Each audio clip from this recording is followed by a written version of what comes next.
మాకు వరం నీ వల్లే ఈ రాష్ట్రపు సంక్షేమం సత్యం నిత్యం సఫలం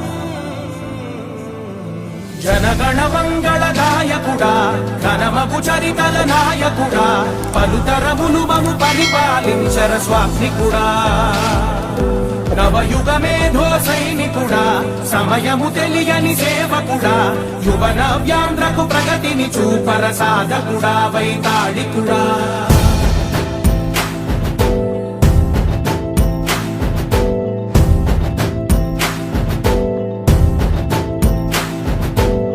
ప్రతి ఇల్లు నిన్నే నిన్నే పిలిచింది ప్రతి గడప నీకే స్వాగతమంటోంది